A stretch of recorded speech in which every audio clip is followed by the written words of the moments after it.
ভাদ্রের পচা গরম। এই রকম দিনে রবিবারটা বড্ড অলসভাবেই কাটে।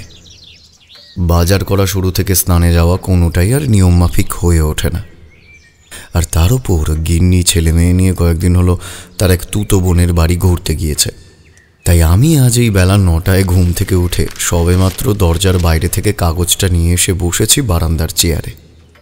এই তীব্র গরমে বারান্দা দিয়ে গঙ্গার দিক থেকে যে হালকা ঠান্ডা হাওয়াটা ভেসে আসছে, সেও ব্যর্থ আরাম দিতে।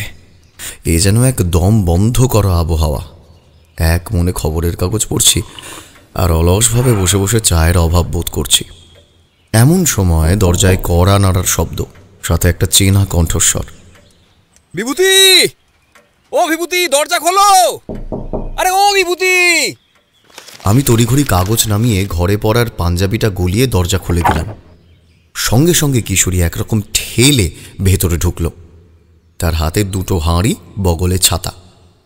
বাবারে, এই সকালে এসে এমন ছোটাছুটি ঠেলাঠেলি শুরু করলে কেন বলো দেখি? এমন তাড়াহুড়ো করছো কেন? যেন বাঘে তাড়া করেছে মনে হচ্ছে তো। বাঘই বটে। উফ, এক একটার কি চেহারা! নির্ঘাত নরমাংস খায়। বাপরে! কিসের কথা বলছো? কি আবার তোমাদের ওই গলির মোড়ের মুস্কো কুকুরগুলো? চেহারা কি যেন বাঘের বাচ্চা। হাতেই হাঁড়ি দেখা মাত্র আমাকে সে লাল চোখ বার করে তাড়া করে আসে আর কি। এই বগলে বড় ছাতাখানা ছিল বলে রক্ষে, কিন্তু তুমিই বলো ভায়া, 2 হাতে 2টো হাঁড়ি, বগলে ছাতা, আর এদিকে পিছনে কুকুর, সব একসঙ্গে সামলানো কি আমার কর্ম? উফ! সে তো বটে, তবে আজ এই পচা ভাদ্রের সকালে একেবারে ছাতা বগলে মিষ্টির হাঁড়ি হাতে আমার দরজায় কেন ভাই? তুমি তো আর আমার নতুন জামাই নও, আর এটা তোমার শ্বশুর বাড়িও নয়। এই ঠাকুরমশাইয়ের জন্য একটু দই আর মিষ্টি নিয়ে আসছি। আমার অফিসের প্রমোশনটা হয়ে গেল কিনা, তাই একেবারে তোমার বাড়ি চলে এসেছি। একদম তোমায় পাকড়াও করে নিয়ে যাব আমি সেখানে। সে বেশ ভালো। ঠাকুরমশাইয়ের বাড়ি যেতে না করেছি এমনটা কি কোনোদিন হয়েছে নাকি হবে? নেশারও যেমন নেশার দিকে ছোটে, আমি আর তুমিও তেমন ফাঁক পেলেই তারানাথের গল্পের টানে ছুটে যাই। কিন্তু কথা হলো, আজ এখনো স্নান সারা হয়নি যে। সে আমি বসছি, তুমি তাড়াতাড়ি তৈরি হয়ে এসো। মাথার ওপর রোদ আরো চড়ে গেলে মুশকিল, তখন আর হাঁটতে পারবে না। আমি হেসে গামছাটা তুলে নিয়ে কলঘরের দিকে যেতে যেতে হেসে কিশোরীকে বললাম, তবে 2 হাতে হাঁড়ি আর বগলে ছাতা নিয়ে তোমাকে মানিয়েছে বেশ, একেবারে নতুন জামাই। প্রমোশন তো হয়েই গেল, এবার একটা বিয়ে করো। বলো তো, ঘটকালির দায়িত্ব তোমার বউঠানকে দিতে পারি, তোমার ঘটক বিদায়টা বাঁচবে। কিশোরী কিছু রেগে বলবার আগেই সোজা কলঘরে গিয়ে আমি দরজা আঁটিয়ে দিলাম। স্নান সেরে 2 বন্ধু মিলে তাড়াতাড়ি বেরিয়ে পড়লাম মঠ লেনের উদ্দেশ্যে। বলাই বাহুল্য, গলির মোড়ের কুকুরগুলো এইবারও কিশোরীকে বিশেষ ভালোভাবে আপ্যায়ন করল না। তবে পাশে ছাতা হাতে আমি থাকায় সুবিধে করে উঠতে পারল না। ধর্মতলার কাছে এসে যখন সবে চপের দোকানে ঝাল মোচার বড়া কিনে পাসিং শোয়ের গুমটির দিকে পা বাড়িয়েছি, অমনি ব্যাস, মাথার উপর ছোট ছোট ফোঁটায় পড়তে শুরু করলো বর্ষণ। বাড়ি থেকে বেরোনোর সময়ই একটা ঠান্ডা হাওয়া যখনই গায়ে লাগছিল, তখনই বুঝেছিলাম কাছে পিঠে কোথাও বাদলা নেমেছে। কিন্তু এত তাড়াতাড়ি এদিকেও মেঘ ধরে যাবে সেটা ভাবতে পারিনি। আকাশের দিকে তাকাতেই দুজনের আক্কেল গুরুম হয়ে গেল। অন্ধকারে ঘুটঘুট করছে আকাশখানা, যেন সূর্যটাকে সযত্নে মেঘের আঁচল দিয়ে ঢেকে দিয়েছে কেউ। আমি দেখলাম বেগতিক, তাড়াতাড়ি পাসিং শোয়ের দামটা মিটিয়ে কিশোরীর আনা ছাতা খুলে জোরে পা চালিয়ে দিলাম। কারণ একবার বৃষ্টি সেভাবে শুরু হলে একটি ছাতায় কিচ্ছুটি হবে না। এই জন্য আমি ঠাকুরমশাইয়ের বাড়ি এলে ছাতাটি আনতে ভুলি না। এই রোদে একেবারে কটমট করছিল, আর এই একেবারে কালো ঘুটঘুট করছে। তবে এই বৃষ্টির সময় ওসব গল্প জমে ভালো। আর যে গরম পড়েছে, একটু জল না হলে যে শুকিয়ে এই কলকাতা মরুভূমি হয়ে যাবে। একেই কাঠপাথরের শহর, রস নেই, এবার জলটা না থাকলে তো বড় মুশকিল। কথা বলতে বলতেই একদম তারানাথের দরজায় গিয়ে হাজির। মটলেনের ওপর আমাদের সেই অতি পরিচিত কোনো মতে টিকে থাকা জীর্ণ বাড়ি, তার টিনের চালের নিচে একটা বিজ্ঞাপন, তারানাথ জ্যোতির্বিনোদ। এখানে হাত দেখা ও কুষ্ঠি বিচার করা হয়।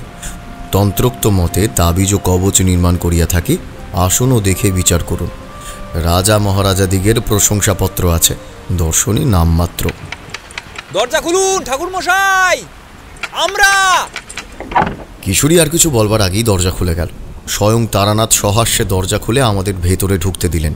আর তারপর হাওয়ার তোড়ে প্রায় ধাক্কাধাক্কি করতে থাকা দরজাটা গায়ের জোরে বন্ধ করতে করতে বললেন, আরে ওসব জিনিসপত্র রেখে আগে হাত পা মোছো, বুঝলে? ভাদ্রের বৃষ্টিতে ভেজা মোটেই সুবিধার কথা নয়। ওদিকে গামছা রেখে দিয়েছি। তারানাথ তার কথা না বাড়িয়ে আমাদের হাত থেকে সমস্ত জিনিসপত্রগুলো নিয়ে সোজা ভিতরে চলে গেলেন। আমরা হাত পা মুছে গিয়ে বসলাম নড়বড়ে খাটিয়াটার ওপর। কিছুক্ষণের মধ্যেই ঠাকুরমশাই ঘরে এসে উপস্থিত হলেন। এই নাও, চা বসানোই ছিল, সাথে মুড়ি মেখে নিয়ে এলাম। তাড়াতাড়ি খেতে বসে পড়ো দেখি। সকাল থেকে তো তেমন কিছুই পেটে দাওনি দুজনে। আপনি কি করে জেনে যান? আরে বাপু, তোমরা আসবে সেটা জানার জন্যে বিশেষ কোনো গুণের দরকার পড়ে না। এই কথাটা বোঝার জন্যে সাধক হওয়ার কোনো দরকার নেই, বুঝলে? বৌমা নেই হয়ে গেল হপ্তাখানেক। তুমি যে সকাল থেকে চা পর্যন্ত পেটে দাওনি সে আর বুঝতে বাকি আছে আমার? আর এই যে কিশোরী, ও তো সংসার করেই উঠতে পারল না এখনো। একা মানুষ, সকালে যে কি খেয়েছে সে আর বলা যাবে না। কিশোরী আর কথা না বাড়িয়ে ঢিপ করে আজকে তারানাথকে একটা প্রণামী করে বসলো। আরে আরে, করো কি করো কি, পদোন্নতি যোগ ছিল তাই হয়েছে, আমি আর কি করলাম? তবে কি না, তাল শাঁস সন্দেশ করত আমাদের গ্রামের পানু ময়রা। সে কি স্বাদ, মুখে দিলে মিলিয়ে যেত, যেন এই বাতাসের মতো হালকা আর তুলোর মতো নরম। আমি আর থাকতে পারলাম না, হেসেই উঠলাম। এই কথায় কথায় নীরবে নিজের পরিচয় দেওয়ার স্বভাব এই মানুষটার আর গেল না। অবশ্য সেই ভক্তবৃন্দ আর নেই, কাছে বসে কথা বলার দুটো মানুষ নেই। আমরা যে আসি সেই এই মানুষটা আর তার গল্পের টানে। আর এই বয়সে আমাদেরই বড় আঁকড়ে ধরেছেন বৃদ্ধ ঠাকুরমশাই। তার ছোট ছোট শখ পূরণের মাধ্যম না হয় আমরাই হলুম, মন্দ কি? বুঝলে বাপু, এই পানু ময়রা বলতে একটা ঘটনার কথা মনে পড়ল। মুড়ি চিবোতে চিবোতে বলা এই কথাটাতে আমরা দুজনেই বেশ চাঙ্গা হয়ে বসলাম। বাইরে এমন চমৎকার আবহাওয়া, আর ভেতরে তারানাথের গল্প। এই জন্যই তো ছুটে ছুটে আসা এই ঘরটায়। আরে থামলেন কেন ঠাকুরমশাই? শুরু করুন, শুরু করুন। আমি বিনা বাক্য ব্যয়ে পাসিং শোয়ের প্যাকেট বাড়িয়ে দিলাম তার দিকে। ঠাকুরমশাই চায়ের কাপে শেষ একটা তৃপ্তির চুমুক দিয়ে সেই প্যাকেটখানা টেনে নিলেন। তারপর একটা সিগারেট ধরিয়ে ধোঁয়া ছেড়ে বললেন,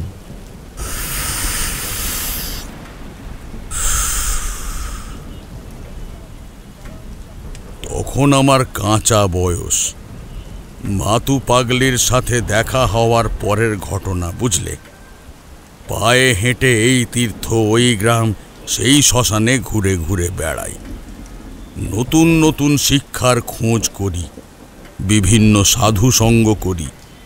আগেই বলেছি, সব পেশার মতো এই পেশাতেও রমরমিয়ে লোক ঠকানো কারবার চলতেই থাকে। অনেক ক্ষেত্রেই দেখেছি এই সব কৌপিনধারী সন্ন্যাসী আসলেই ভণ্ড। আমার যেটুকু সামান্য সঞ্চয় হয়েছিল ততদিনে তাও এদের নেই। আবার অনেকে সামান্য নিম্ন বিদ্যার চর্চা করেই গ্রামের নিরীহ সরল মানুষের মধ্যে বেশ আসর জমিয়ে ফেলত। ওই হাত ঘুরিয়ে সন্দেশ নিয়ে আসা, বা মাটি থেকে শূন্যে বসে থাকা, বা ওই ধরো নিজে নিজে আগুন জ্বালিয়ে দেখানো, অতি নিম্ন মার্গের ক্রিয়া। এগুলোকে তন্ত্র বা সাধনা বলতেই আমার রুচিতে বাধে। সব লম্বা লম্বা কাঁচা পাকা দাড়ি, মাথায় জটা বেঁধে ভণ্ডামি করে, আর হিংটিং ছট বুলি আউড়ে চাল কলা ঝোলায় পড়ে। কত ধরনের সাধু সন্ত আমাদের গ্রাম বাংলায়।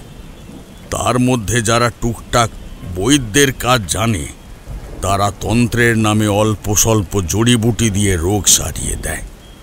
তাবিজ কবজের কারবার এদের কম নয়। গ্রামের মানুষ দেখবে বৈদ্য বা কবিরাজের থেকে এসব বাবাজির টোটকাতেই বেশি ভরসা রাখে।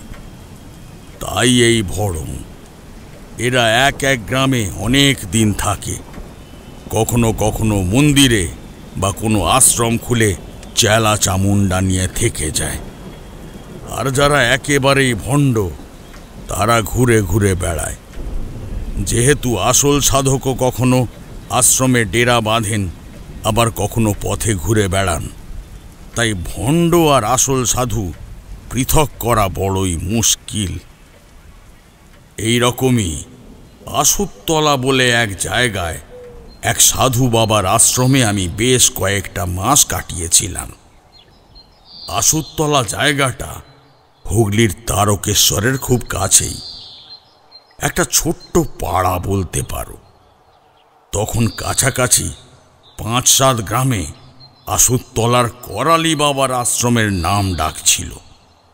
লোক মুখে শুনতে পাওয়া যেত করালি বাবার নাকি পিশাচ সিদ্ধি, বেতাল সিদ্ধির মতো অনেক ভয়ঙ্কর গুপ্ত বিদ্যা আয়ত্তে আছে। তখন মহাবিদ্যার সাধনা বিষয়ে আমার তত জ্ঞান ছিল না। তাল তমাল সবই এক আমার কাছে। তাছাড়া নতুন কিছু শেখার বেশ একটা অন্যরকম আগ্রহ ছিল। যাই হোক, নাম শুনে আমি গিয়ে বাবার কাছে উঠলাম। প্রথম কয়েকদিন লেজুড়ের মতো পিছে পিছে ঘোরার পর বাবা বিরক্ত হয়ে আমাকে আশ্রমে রেখে দিলেন। তবে বিশেষ কোনো কাজ বা শিক্ষা কোনোটাই দিলেন না। প্রথমের দিনগুলো হাতে হাতে কাজ করে আর ভক্তকুল সামলেই কাটল। আমার রান্নার হাত তো জানো, যৌবনে আরো বেড়ে রাঁধতাম, তা সেই গুণের পরিচয় আশ্রমেও প্রকাশ পেয়ে গেল। আর কি, দিন কয়েকের মধ্যেই বাকি সব কাজ থেকে সরিয়ে পুরো দস্তুর রান্না বাড়ার দায়িত্ব এসে পড়ল আমার কাঁধে। বেশি কাজ নয়, তবে সাধক হতে এসে রাঁধুনি বামুন বনে যেতে কার ভালো লাগে বলো দেখি। আশ্রমে করালি বাবার হাতে গুনে 5 শিষ্য আর 2 শিষ্যা ছিল। তারাও মানুষের কাছে বেশ জমকের সাথে থাকতো, বুঝলে কিনা। লোকে বলতো এদেরও নাকি ছোট ছোট ক্ষমতা আছে। বড় ক্ষমতা শেখার আশায় বাবার কাছে হত্যে দিয়ে পড়ে আছে। কিন্তু কয়েকদিনেই বুঝলাম করালি বাবা ছাড়া বাকিরা এক একটি মাকাল ফল ভিন্ন, আর কিছু নয়। তবে আমার মধ্যে বেশ একটা কৌতূহল তৈরি করলেন আশ্রমের মধ্যমণি করালি বাবা। কেমন একটা রহস্যের গন্ধ ওনাকে ঘিরে থাকে। বাবা দিন রাত প্রায় চুপ করেই থাকতেন। যখন তখন ওনার ঘরে বা কাছাকাছি যাবার অনুমতি আমাদের ছিল না। একমাত্র দর্শনের সময় আমরা অবাধে তার কাছে যেতে পারতাম। ধ্যান পর্যন্ত বন্ধ ঘরের মধ্যে করতেন।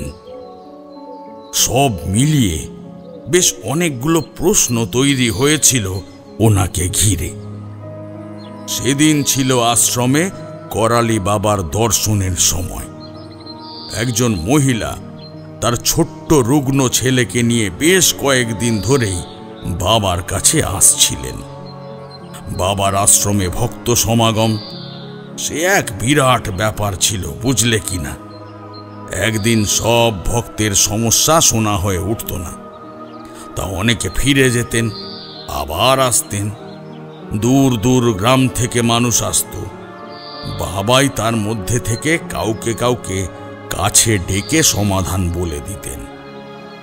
এরকমই সেই মহিলাও কয়েকদিন ধরেই আসছিলেন। জীর্ণ চেহারার বিধবা, দারিদ্র্যের ছাপ। এক কোনায় বউটি তার ছেলেকে কোলে নিয়ে দাঁড়িয়ে থাকত। যত সাধারণ গরিব মানুষ আসত, তাদের সবার মধ্যেও এই বউটি কেন জানি না বিশেষভাবে আমার দৃষ্টি আকর্ষণ করেছিল।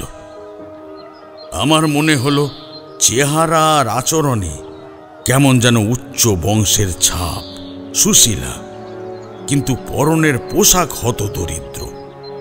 অবস্থাও দিনের পর দিন যে খারাপ হয়ে চলেছে তাও বেশ বুঝতে পারছিলাম। সেদিন হলো কি, করালি বাবার দর্শনের সময় ভক্তদের ফেরার মাঝেই হঠাৎই ওই মহিলা অজ্ঞান হয়ে গেলেন। কোনো রকমে এক মহিলা তাকে এবং তার ছেলেকে ধরলেন। আমি এবং আরও কয়েকজন মিলিয়ে দ্রুত সাহায্য করতে এগিয়ে গেলাম। কিছু মেয়ে বউদের সাহায্যে উনি উঠে বসলেন। মা, আপনি কি এখন একটু সুস্থ বোধ করছেন?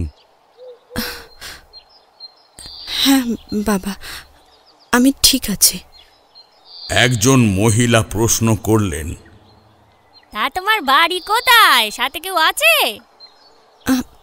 চিন্তা করবেন না জেঠিমা, আমার আজ ব্রতের উপোস ছিল কি না, তাই আমি দিব্য চলে যাব।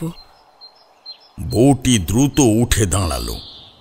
তারপর ছেলেকে কোলে তুলে যাবার উদ্যোগ করতেই আমি বাধা দিয়ে বললাম, মা, এই অবস্থায় এতটা পথ যাওয়া আপনার উচিত হবে না।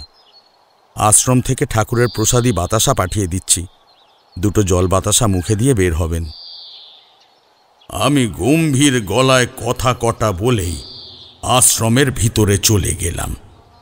আগেই বলেছি, করালি বাবার শিষ্যদের ক্ষমতা সম্পর্কে গ্রামবাসীদের খুব উচ্চ ধারণা ছিল, তাই আমার কথা অমান্য করার সাহস কারোর হলো না। আশ্রম থেকে জল এনে দেওয়া হলো, সাথে সামান্য একটু বাতাসা। কেউ না দেখলেও আমি লক্ষ্য করলাম, মহিলা নিজে বাতাসা না খেয়ে আঁচলে বেঁধে নিলেন, অথচ একটু আগে যেভাবে জল খাচ্ছিলেন যেন বহুদিনের পিপাসার্ত। বেশ বুঝতে পারলাম, বিগত দিনে হয়তো বিশেষ কিছুই পেটে পড়েনি, যার দরুন এই অবস্থা। আমি হেসেল থেকে তাড়াতাড়ি কিছু ফল আর সন্দেশ নিয়ে এলাম।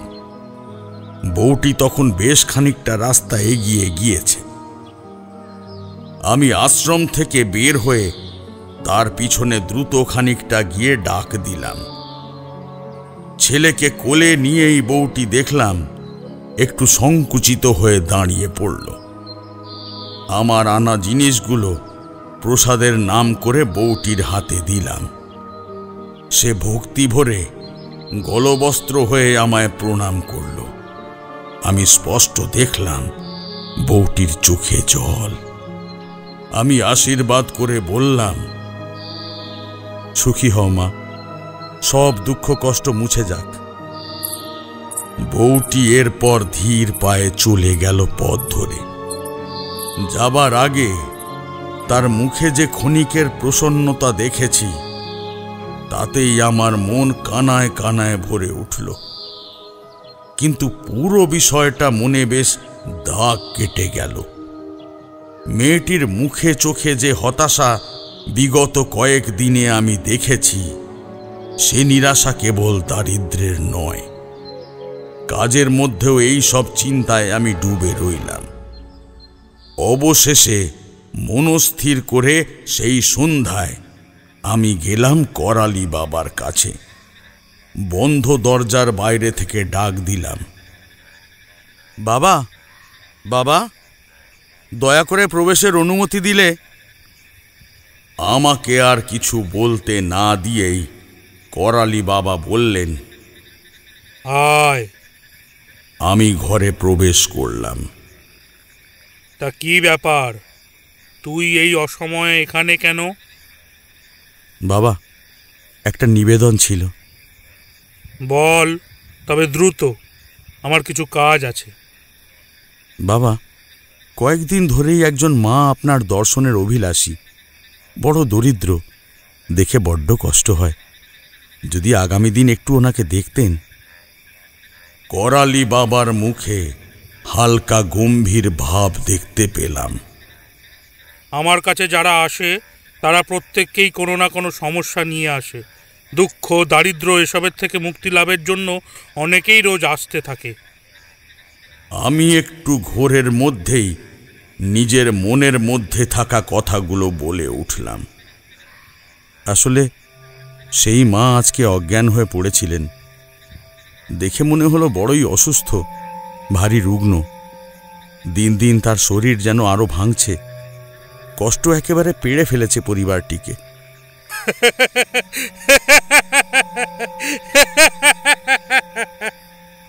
করালি বাবা এবার ঘর কাঁপিয়ে হেসে উঠলেন। বেশ খানিকক্ষণ অট্টহাসির পর আমার দিকে ভ্রু তুলে প্রশ্ন করলেন, পূর্বাশ্রমের পরিচিত? আমি হেসে ফেললাম নিজেও। তারপর উত্তর দিলাম, না বাবা। তবে বুঝি ভারী সুন্দরী? আমি মুহূর্তেই বুঝে গেলাম এই করালি বাবা আসলে ভারী রসিক লোক। উপরে গম্ভীর হয়ে থাকেন বটে, অতটাও কঠিন মানুষ নন। সে সাধককে অমন একটু আধটু ডাঁট রেখে চলতে হয়, নয়তো হাজারো সমস্যা। সে যাগ্গে, যেটা বলছিলাম, আমিও পাল্টা রসিকতা করে উত্তর দিলাম, তা বলতে পারেন। আচ্ছা, বেশ বেশ, এখন তুই আয়, আমার উপাচার প্রস্তুতির সময় হয়ে গেছে। আমি ঘর থেকে বেরিয়ে যাব, এমন সময় পিছন থেকে করালি বাবা আমায় বললেন, এরপর আর ওইভাবে ঘরের বাইরে থেকে কিছু দেখার চেষ্টা করবি না। তোকে তো বলার দরকার নেই, তন্ত্র অতি গুহ্য ক্রিয়া, বিপদ হতে পারে। আমি ধরা পড়ে খানিক অপ্রস্তুত হয়ে গেলাম। প্রথমের দিকে এমন কাজ কয়েকবার করেছি বটে, তবে সে কেবলই কৌতূহল থেকে। যা, এখন সামনে বড় কাজ আছে। উত্তীর্ণ হলে তোকে না হয় ছোটখাটো কিছু শিখিয়ে পড়িয়ে দেব। বেশি শিখে তোর কাজ নেই, তোকে তো ঘরেই ফিরতে হবে। নেতিবাচক শক্তিকে নিয়ন্ত্রণ করার মতো অনেক বিদ্যাই হয়, কিন্তু সেসব বেশি শিখলে গৃহধর্ম পালনের সময় সমস্যায় পড়বি। যা, বিদায় হ। আমি আর বাক্য ব্যয় না করে বের হয়ে এলাম। মনে তখন আনন্দের জোয়ার। যে উদ্দেশ্যে আমার এখানে আসা তা সফল হতে চলেছে। আনন্দের মধ্যে পরীক্ষায় উত্তীর্ণ হওয়ার বিষয়টা আমলই দিলাম না। যাই হোক, পরদিন আবার বেলার দিকে সেই বউটি নিজের ছেলেকে কোলে করে আশ্রমে উপস্থিত হল। প্রতিদিনের মতোই এক কোণায় চুপ করে জড়সড় হয়ে সে বসল। আমিও অপেক্ষা করে রইলাম কখন করালি বাবা তাকে ডাক দেবেন। বেশিক্ষণ অপেক্ষা করতে হলো না। করালি বাবা হাতের ইশারায় বউটিকে তার কাছে এগিয়ে আসতে নির্দেশ দিলেন। বউটি প্রথমে একটু থমকালো, তারপর আয়ত ঘন কালিমাখা ক্লান্ত চোখ দুটো নামিয়ে ধীর পায়ে করালি বাবার সামনে এসে বসল। বাবা ওর মাথায় হাত দিয়ে বলল, কি রে, ছেলেটাকে ফল খাওয়াসনি? তবে কি মনে করে এখানে? হ্যাঁ, এখনো তো পরের ফল দেবার সময় আসেনি। আমি একটু চমকালাম। তার অর্থ এই বউটি করালি বাবার পূর্ব পরিচিত। বউটি সাষ্টাঙ্গে করালি বাবাকে প্রণাম করে করুণ গলায় বলল, আপনি তো সবই জানেন বাবা। এমন করে আর কতদিন ঠেকিয়ে রাখবো ওই পিশাচকে? তাই রোজ ওকে নিয়ে একটু আপনার কাছে আসি, ঈশ্বরের পায়ে নিয়ে আসি ওকে। আপনি যে আমার ভগবান বাবা, আপনার দয়াতেই যে ও এখনো বেঁচে আছে। আমার শেষ 7 রাজার ধন মানিক, আমার স্বামী সন্তান, ওদের রক্ষা করুন বাবা, ওকে রক্ষা করুন।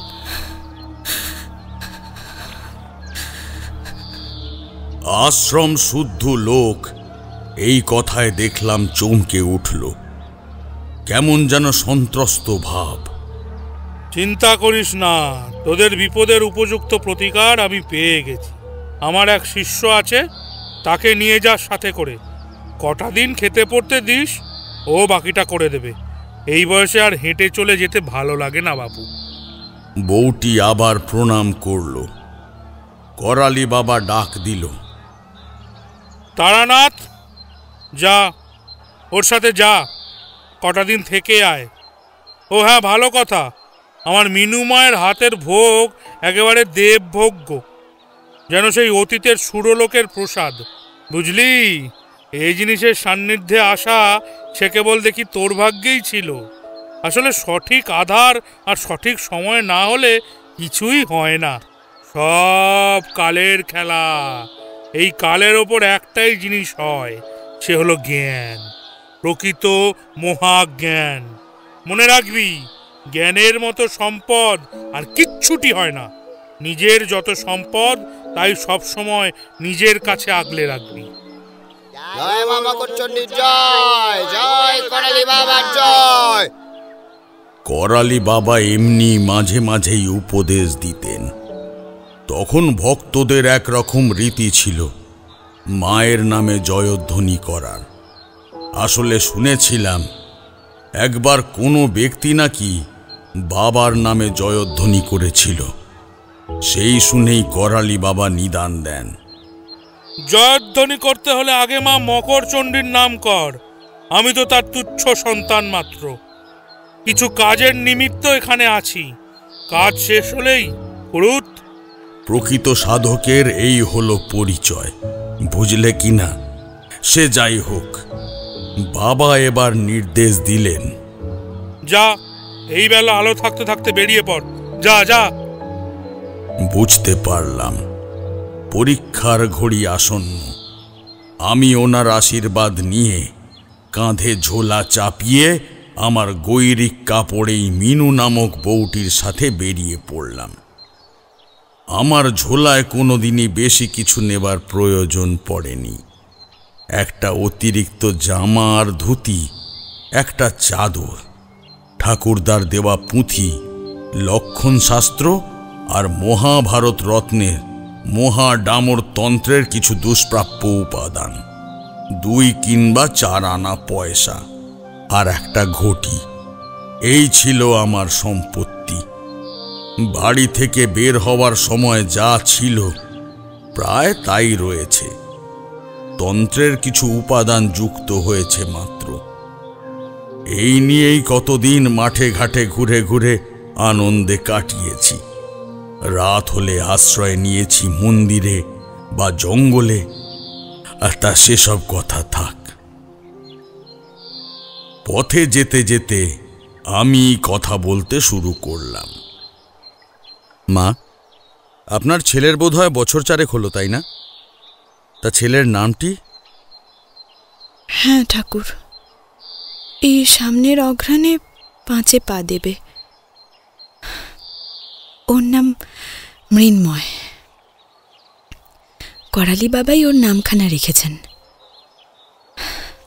বাবার কৃপা প্রসাদে ওই ছেলেকে কোলে পেয়েছিলাম, কিন্তু তা মা, আমাকে সবটা খুলে না বললে আমি যে কিছুই করতে পারবো না। আপনি নির্দ্বিধায় আমাকে সবটা বলতে পারেন। বউটি কান্নায় ভেঙে পড়ল, তারপর চোখের জল মুছে বলল, সে বড় অভিশপ্ত কাহিনী ঠাকুর, বড় অভিশপ্ত। আমার পুরো সংসার দুমড়ে মুচড়ে ছিন্ন ভিন্ন করে দিয়েছে ওই অভিশাপ। আমাকে সর্বহারা করে দিয়েছে এক নিমেষে। এ কোন পাপের শাস্তি পাচ্ছি আমি? বলতে পারেন এ কোন পাপের শাস্তি?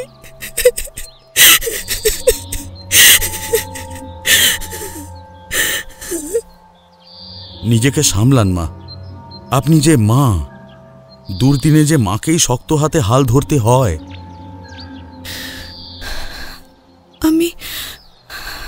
আমি আপনার থেকে বেশ কয়েক বছরের ছোটই হব। আমার দাদা বেঁচে থাকলে এই আপনার সমান বয়সের হতো। আপনি হয়তো বুঝতে পেরেছেন,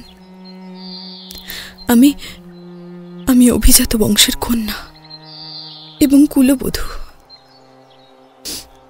আজকে ভাগ্যের ফেরে সব হারিয়ে পথে বসলেও সময় প্রচুর ঐশ্বর্যের মধ্যে প্রতিপালিত হয়েছে। আমার বাবা সুরেন্দ্র কুমার রায়, তিনি ছিলেন বিলাইপুকুর গ্রামের জমিদার। বড় বড় তালুক আর দামোদরের পাশের বহু ফসলি জমি থেকে আয় আমাদের নেহাত কম ছিল না। বাবার সন্তান বলতে দুই, আমি মৃন্ময়ী আর আমার দাদা মৈনাক। আমি আমি আমার দাদার থেকে বছর 5 ছোট। আসলে দাদা একটু অন্যরকম ছিল। ভগবান ওকে সব গুণ ভরে দিয়েছিলেন, কিন্তু দৃষ্টিশক্তি দেননি। ছোট বয়সে এই কারণে নানা সমস্যা হলেও যৌবন থেকেই সেই সমস্যার অনেকগুলোই দাদার গুণের কাছে নস্যাৎ হয়ে যায়। লাঠি খেলা থেকে জমিদারি পরিচালনা, আমাদের গোটা গ্রামে দাদার তুলনা মেলা ভার ছিল। তাতে বৌদি আসার পর থেকে যেটুকু যা খামতি ছিল সেটাও ওই মানুষটা নিজের স্নিগ্ধ বুদ্ধিমত্তা দিয়ে ঢেকে দিয়েছিল। যাই হোক, এসব অনেক পরের কথা। শুনেছিলাম দাদার জন্মের পর মায়ের প্রতিটি সন্তানের গর্ভেই মৃত্যু হতে থাকে। পরপর 3 বার এমন হওয়ার পর মা করালি বাবার শরণাপন্ন হন। সেই থেকেই করালি বাবার সঙ্গে আমাদের পরিবারের পরিচয়। সেইবার বছরখানেক হলো বিলাইপুকুর গ্রামে আশ্রম করে করালি বাবা বসত করছিলেন। আমার জন্মের মাসখানেক আগে পর্যন্ত গ্রামেই ছিলেন। তারপর দেখা অনেক পরে, সে কথায় আসছি। তো আমি যখন মায়ের পেটে আসি তখন মা নিজেই করালি বাবার নাম শুনে আশ্রমে যান। বাবা, দয়া করো বাবা, এবার যেন আমার ছেলে আমার কোলে আসে, আমার আয়ুটুকু আমার বেটা পাক, কিন্তু আর সন্তান শোক যেন না পাই বাবা। দয়া করো বাবা, দয়া করো। দেখ বিটি, তোর বেটি হবে না বেটা সে আমি বলতে পারবো না, ও আমার মা মকরচণ্ডীর ইচ্ছা। তবে তোর সন্তান যাতে তোর কোলে সুস্থ হয়ে আসে সে চেষ্টা একটা করতে পারি আমি। আপনি ভগবান বাবা, ভগবান। দূর, আমি মায়ের এই বৃহৎ সংসারে তার এক অতি তুচ্ছ বেটা। তবে হ্যাঁ, এই ক্রিয়া করার পর তোর কিন্তু শরীর ভাঙবে। তাই বেটা হোক বা বেটি, তোকে কিন্তু তাকে নিয়েই খুশ থাকতে হবে। ভবিষ্যতে আর সন্তান ধারণ করতে পারবি না তুই। যদি চেষ্টা করিস তাহলে ফল ভালো হবে না।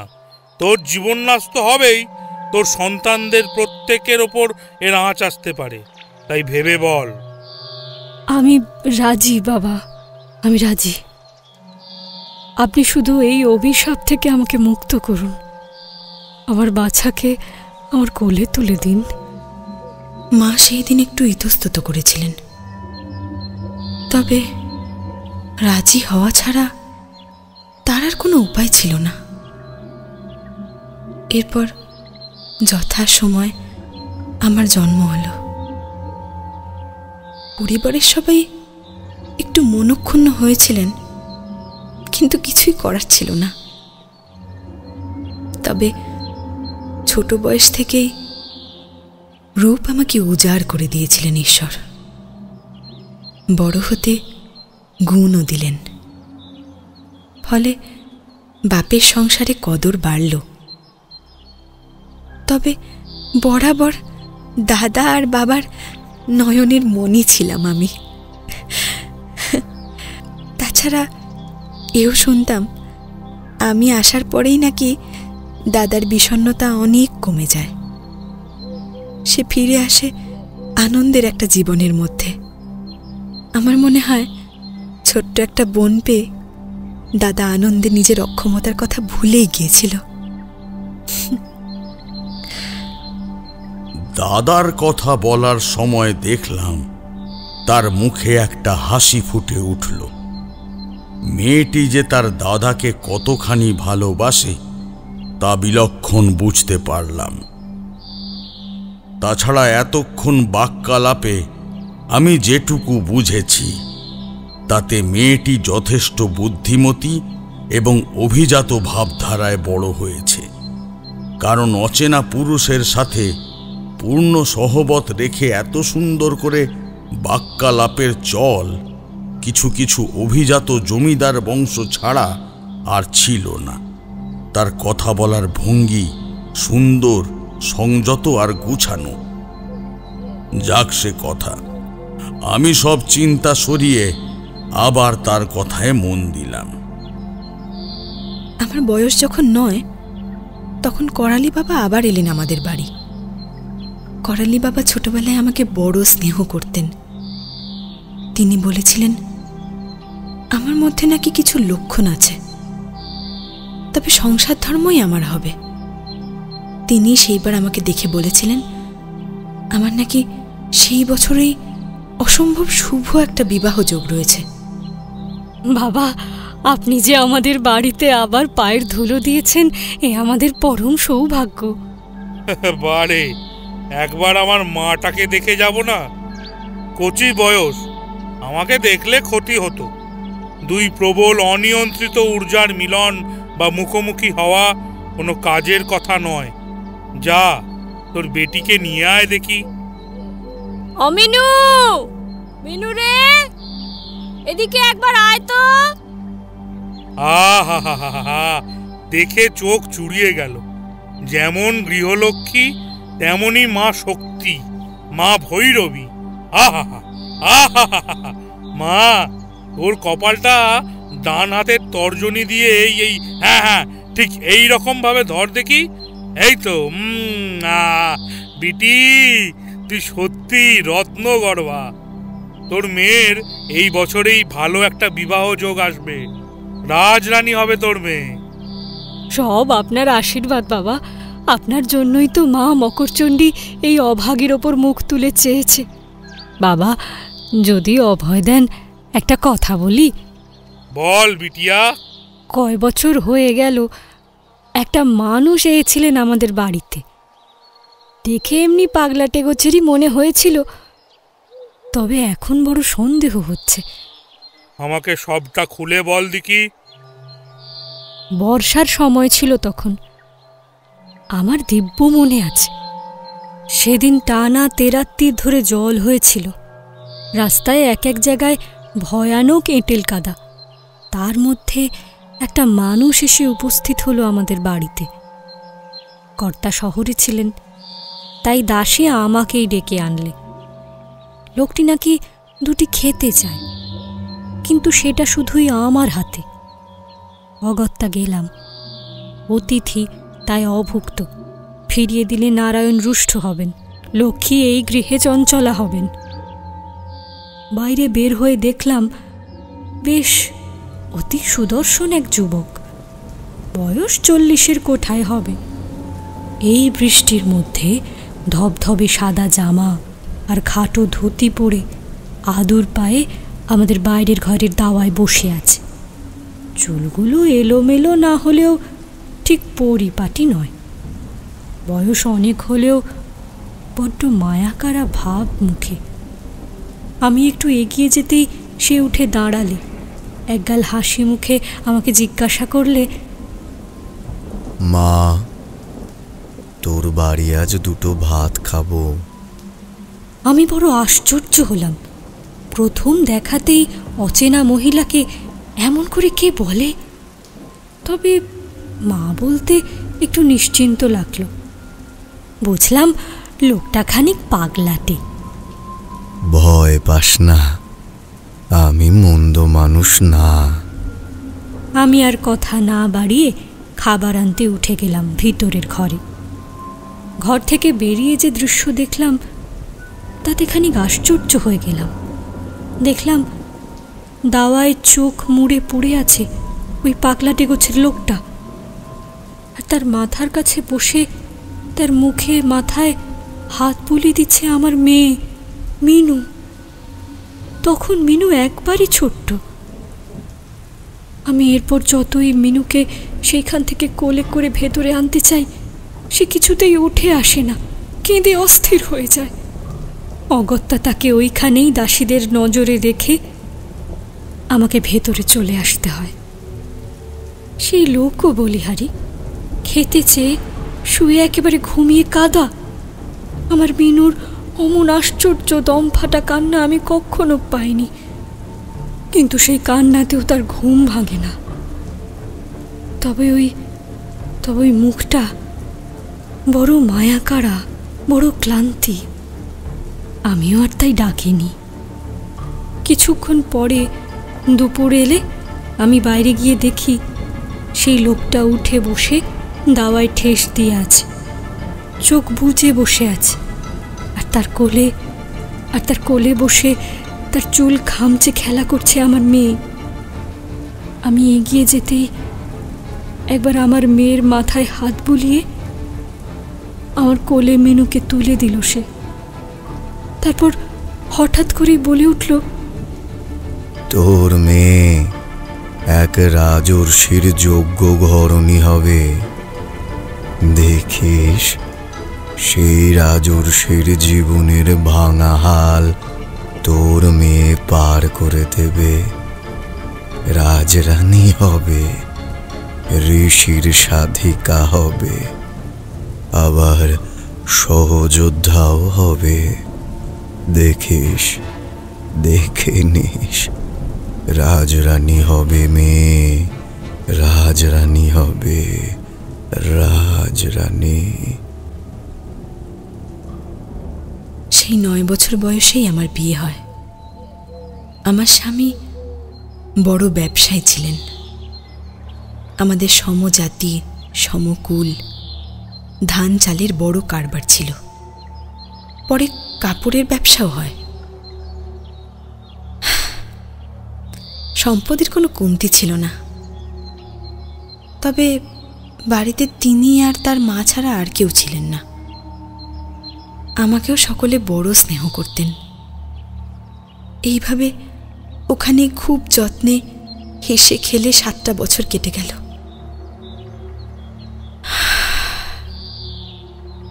কিন্তু কপাল মন্দ। এই দীর্ঘ সুখী দাম্পত্যে আমার একটু সন্তান এলো না। বেশিরভাগ মেয়ের ক্ষেত্রে যেটা হয়, আমার সঙ্গে কিন্তু তা হয়নি। শাশুড়ি মা এবং স্বামী দুজনেই আমাকে আদরে যত্নে রাখতেন, কোনো দিন অপমান করেননি। কিন্তু গ্রামের সমাজ বারবার আমার অক্ষমতাকে চোখে আঙুল দিয়ে দেখিয়ে দিতে শুরু করল। শুভ অনুষ্ঠানে আমার প্রবেশকে আর চোখে দেখা হতো। শুধু আমার স্বামীর কারণে কেউ কিছু বলতে পারতেন না সামনে থেকে। আমি কিন্তু সবই বুঝতাম। ধীরে ধীরে অসহিষ্ণু হয়ে উঠলাম আমি। একটা অদ্ভুত যন্ত্রণা শুরু হলো আমার ভিতর। একদিন সেই কষ্ট থেকে আগু পিছু কিছু না ভেবে একটা মহাপাতক করলাম। ঘরে দৌড় দিয়ে এক দুপুরে চুপি চুপি গলায় ফাঁস লাগিয়ে ঝুলে পড়লাম। আমি চমকে তাকালাম। সত্যি মেয়েদের এসব কষ্ট বড় বালাই। এই যন্ত্রণা আমরা পুরুষেরা কতটুকুন বা বুঝি। আমার বড় ভুল হয়ে গিয়েছিল, বিশ্বাস করুন ঠাকুর, বড় ভুল। পরিবারের মানুষগুলোর কথা একটুও ভাবিনি। তারা যে আমায় বড় ভালোবেসেছিল। শুধু যারা কোনো দিন আমার ভালো চায়নি, সেই সমাজের কথাটুকুই ভাবলাম। ভুল করে ফেললাম, বড় ভুল, খুব বড় ভুল। সেই দিন আমার স্বামী আমাকে রক্ষা করেন। ভগবানের ইচ্ছে ছিল, তাই সেই দিন অসময়ে বাড়ি ফিরেছিলেন উনি। কিন্তু কিন্তু তারপর থেকেই সেই মানুষটা যে পাথর হয়ে গেলেন, আজও সেই পাথর আমি গলাতে পারিনি ঠাকুর, গলাতে পারিনি, গলাতে পারিনি।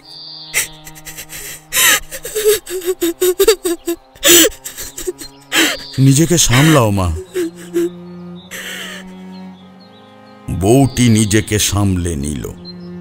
তারপর আমার কোল থেকে ছেলেকে নিয়ে রাস্তার একটা বাঁক ঘুরে একটা ছোট কুটিরের সামনে এসে থামল।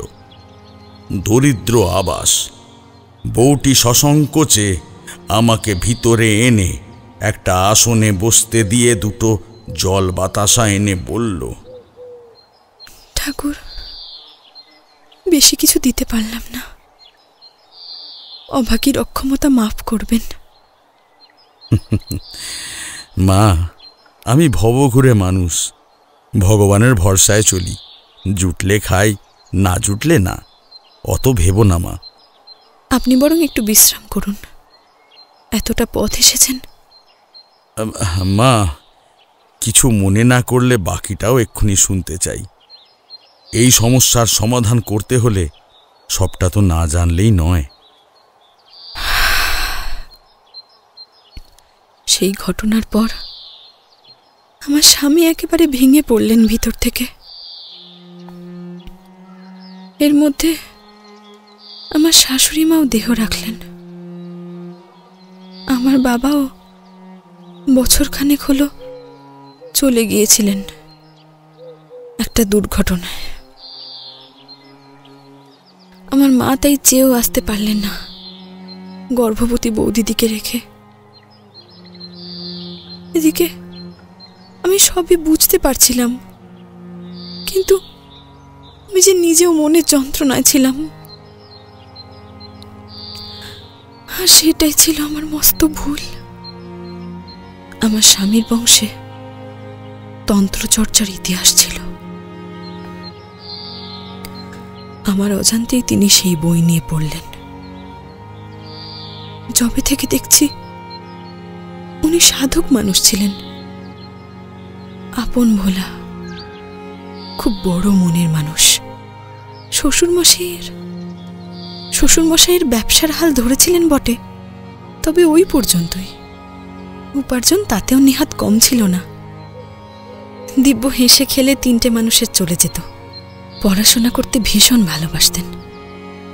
সেই মানুষটাই এবার তন্ত্রবিদ্যা নিয়ে পড়লেন, আর তাতেই হলো আমার সর্বনাশ।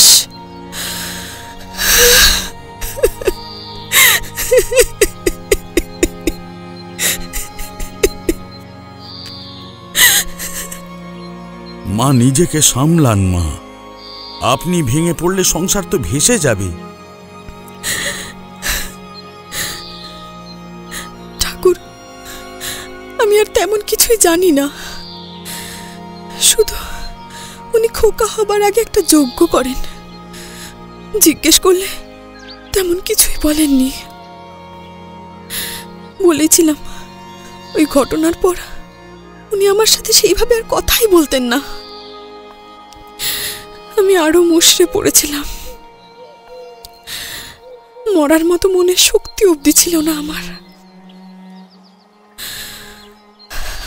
তো সেই যজ্ঞের পর কাজ হলো, পেটে খোকা এলো, কিন্তু দিন দিন উনি বিছানায় পড়ে যেতে শুরু করলেন। ঈশ্বরের দয়ায় আমার খোকা এলো সুস্থভাবে। প্রথমে না আমি এত শত বুঝিনি, কিন্তু কয়েকদিনের মাথায় বড় বিপদ হলো একটা। তখন বাড়িতে আত্মীয় স্বজন সব ভর্তি। খোকা হয়েছে দিন 7 হলো। মা ছিলেন আমার সাথে।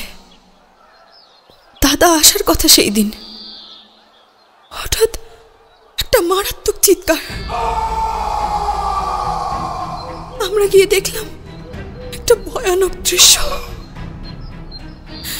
উপর হয়ে আমার স্বামীর পা দুটো প্রাণপণে চেপে রয়েছে আমার দাদা, আর তার পিঠের উপরটা পালা পালা হয়েছে না, মাংস ছিঁড়ে হাড় বেরিয়ে এসেছে, রক্তে ভেসে যাচ্ছে সব। আমার স্বামীর জ্ঞান নেই, একটা একটা অপার্থিব গো আওয়াজ হচ্ছে তার মুখ দিয়ে। আমি সহ্য করতে না পেরে জ্ঞান হারাই। দাদা চলে গেল, আটকাতে পারা গেল না। গোটা বাড়িতে শোকের ছায়া। বৌদিকে এসে নিয়ে গেল তার বাড়ি থেকে। এই সময় ভগবানের অশেষ কৃপায় করালি বাবা এসে উপস্থিত হলেন আমাদের ঘরে। আমাকে দেখে উনি চমকে উঠলেন, তারপর গম্ভীর হয়ে বললেন, এ কি সর্বনাশ! বাড়িতে পিশাচ ডেকে এনেছে কোন হতভাগা? আমি খুব ভয় পেয়ে গেলাম। বাবা আমার স্বামীর সাথে অনেক কথা বললেন, কিন্তু তাকে দিয়ে কিছুই বলাতে পারলেন না। উনি এখন 5 বছরের ওপর এরকম বিছানায় শয্যাশায়ী। বাবা জানালেন, কাল পিশাচ মূল্য ছাড়া কিছুই দেয় না, উনি নাকি আর বাঁচবেন না। আমি পায়ে পড়ে গেলাম বাবার। সেই থেকে কোনো মতে পিশাচকে ঠেকিয়ে রেখেছেন করালি বাবা, কিন্তু দাদা আর বাঁচল না, আর সেই শোকে মাও রইল না, আমার কোলেই চলে গেল।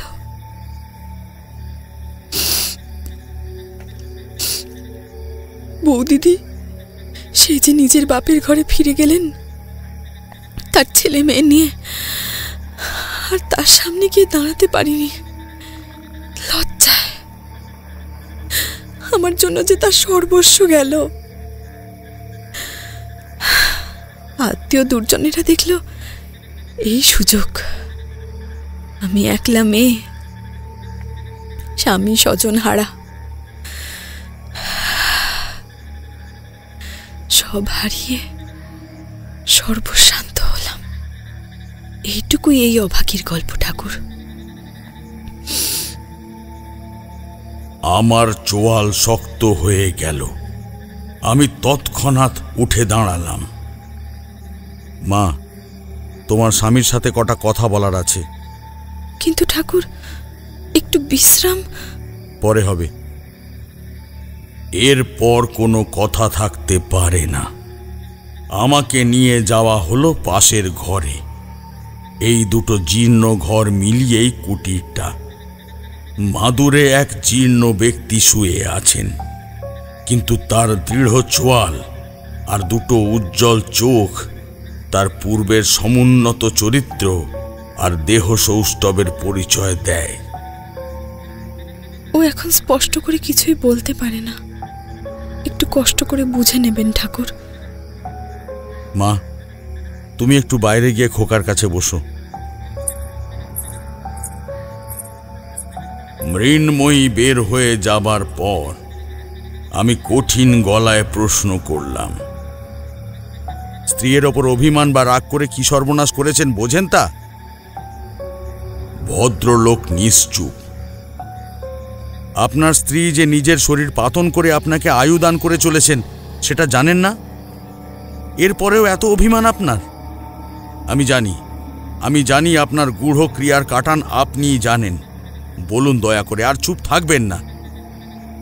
স্ত্রীর কথা শুনে শুয়ে থাকা পাথর দেহটা চমকে উঠল। অবশেষে ভদ্রলোকের চোখ দিয়ে জলের একটা সরু রেখা গড়িয়ে পড়ল, কিন্তু তারপরেও কিছুই বললেন না। আমি প্রচণ্ড রেগে বেরিয়ে এলাম। কি করতে চাইছেন এই ভদ্রলোক সেটা আমার কাছে পরিষ্কার। স্ত্রীকে অসাধারণ ভালোবাসেন উনি, তাই স্ত্রীর আত্মহত্যা করার চেষ্টাটা উনি মেনে নিতে পারেননি। তাই যে সন্তান লাভের আকাঙ্ক্ষায় মৃন্ময়ী এমন পাপ করতে গিয়েছিল, নিজের জীবনের বিনিময়ে সেই সন্তানকে পৃথিবীতে এনে স্ত্রীকে এক অভিনব শাস্তি দিতে উদ্যত হয়েছে মানুষটা। কিন্তু তিনি বোঝেননি মৃন্ময়ী উচ্চ আধার, উচ্চ আত্মা। সময় হলেই তার বিকাশ হবে। সেই যোগিনী নারী এত সহজে সময়ের মার সইবে কেন? কথাটা মনে হতেই চমকে উঠলাম। কালের ওপর একটাই জিনিস হয়, সে হলো জ্ঞান, প্রকৃত মহাজ্ঞান। মনে রাখবি, জ্ঞানের মতো সম্পদ আর কিচ্ছুটি হয় না। নিজের যত সম্পদ তাই সব সময় নিজের কাছে আগলে রাখবি। পেয়ে গেছি উত্তর। দাঁড়ান দাঁড়ান দাঁড়ান, আগে বলুন তো এই কাল পিশাচটা কি? সত্যি বলতে আমিও প্রথমে বুঝিনি। সেদিন সারা দিন আমি নানা পুঁথি তন্ন তন্ন করে খুঁজে চলেছিলাম কে এই কাল পিশাচ। পরে বুঝেছিলাম, ঈশ্বর যখন সৃষ্টি করেন তখনই বুঝতে পারেন ধ্বংসের প্রয়োজনীয়তা। তাই উনি এক ধরনের সূক্ষ্ম কণা তৈরি করেন, যেটা প্রতি মুহূর্তে বাতাসে ভেসে চলে, সমস্ত জিনিসের সাথে ধাক্কা খায়, আর সমস্ত জিনিসের আয়ু কণা কণা পরিমাণ কমাতে থাকে। জানো জানো এর নাম কি? এর নাম কাল, মানে তোমাদের ভাষায় সময়, আর মৃন্ময়ীর স্বামীর ভাষায় কাল পিশাচ। একমাত্র সময় চক্রের মধ্যেই নিহিত ছিল এই রহস্য। কাল চক্রের গতি পরিবর্তন করার মূল্য হিসেবে সময়ের কাছে নিজেকে বলি দিয়েছিলেন মৃন্ময়ের স্বামী। মৃন্ময়ীর এর আগে একটিবার একটি মৃত ছেলে হয়। নতুনভাবে তাকেই চেয়ে নিয়েছিলেন উনি সময়ের কাছে। আর মৃন্ময়ী এত বছর সময়ের দাবিকেই ঠেকিয়ে রেখেছে করালি বাবার সাহায্যে। তাই ক্রমাগত ভেঙেছে তার শরীর, সব হারাতে হয়েছে তাকে অজান্তেই। কি সর্বনাশ! কিন্তু মৃন্ময়ীর দাদাকে মারলো কে? ওটা সময়ের তোড় কিশোরী। জানোই তো, যাদের একটা ইন্দ্রিয় কম থাকে তাদের ষষ্ঠ ইন্দ্রিয় অনেক বেশি শক্তিশালী হয়, জানো তো। কালের আগমন বার্তা জেনে ফেলাও অস্বাভাবিক কিছু নয়। শুনেছিলাম পণ্ডিত মানুষ ছিলেন মৈনাক রায়। উনি বুঝতে পেরেছিলেন ওনার ভগ্নিপতি নিজেই যোগ বলে নিজের ক্ষতি করতে চাইছেন। সেই মুহূর্তেই উনি দেহের একটা বিশেষ অংশে একটা যোগ বিন্দুকে অচল করে দেন। এসব গূঢ় তত্ত্ব আমি তোমাদের বলবো না, তবে জেনে রাখো এই কাজ করতেই ওনাকে নিজের জীবন দিয়ে দিতে হয়। এতটা হয়তো উনিও আশা করেননি। আসলে সময়ের শক্তি দুর্ধর্ষ, তার তুলনা পাওয়া কঠিন। বুঝলাম। তারপর কি হলো? আমি তৎক্ষণাৎ ছুটলাম মৃন্ময়ীর স্বামীর ঘরে। এই পণ্ডিত নিশ্চয়ই কোনো না কোনো উপায় জানেন, যেটা উনি বলছেন না।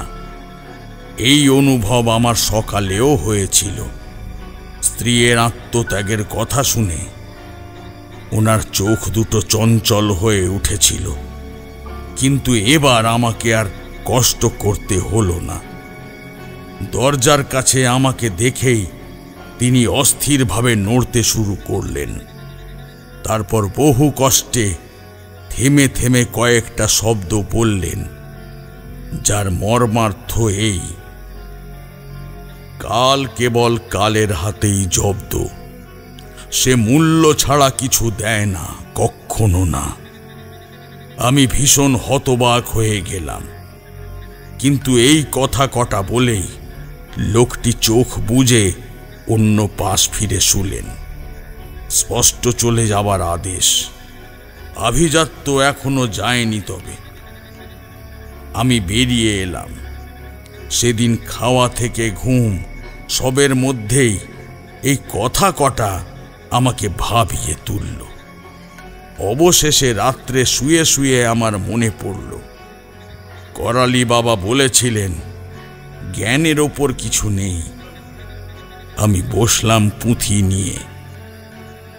কালের গতি পরিবর্তন করার বিদ্যে আমি জানতাম না, কিন্তু আমার পুঁথিগুলো প্রতিবারের মতো এবারেও আমাকে পথ দেখালো।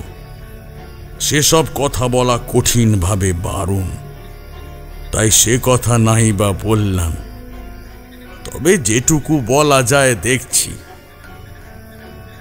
এই প্রক্রিয়ায় কালের মধ্যে ভ্রমণ করে ঘটনার গতি পরিবর্তন করা যায়, কিন্তু এই অবস্থায় আমার প্রথম সমস্যাই হলো কোথায় যেতে হবে, কোন ঘটনার পরিবর্তন করতে হবে।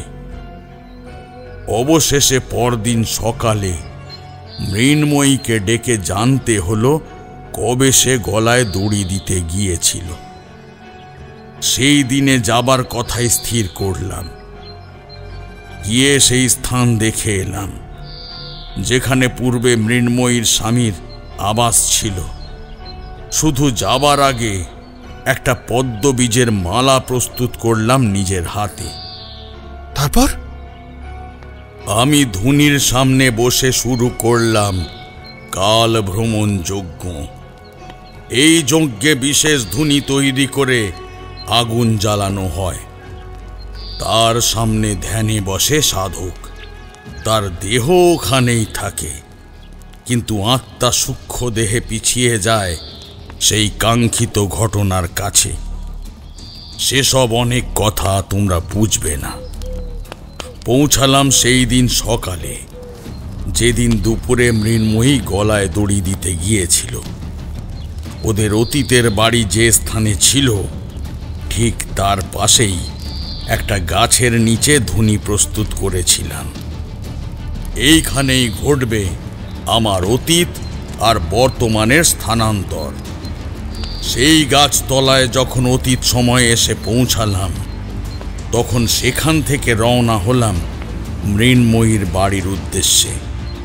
হাঁক দিলাম, জয় শম্ভু, বাড়িতে কেউ আছেন?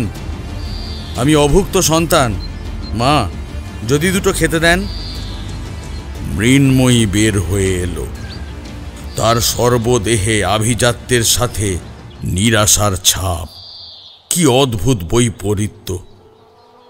মৃন্ময়ী অল্প সময়েই খবর নিয়ে এলো। জানতাম সন্তানহীনা আমার মা ডাক কিছুতেই উপেক্ষা করতে পারবে না। খাওয়া শেষে আমি তার মাথায় হাত রেখে বললাম, মা সুখী হও। এই তুচ্ছ ব্রাহ্মণের আশীর্বাদ তুমি সন্তানবতী, আজন্ম সৌভাগ্যবতী হও। এই পদ্মবীজের মালাটি রাখো নিজের ঘরে, কখনো ফেলো না। মৃন্ময়ী কেঁদে উঠল। আমি বের হয়ে এলাম।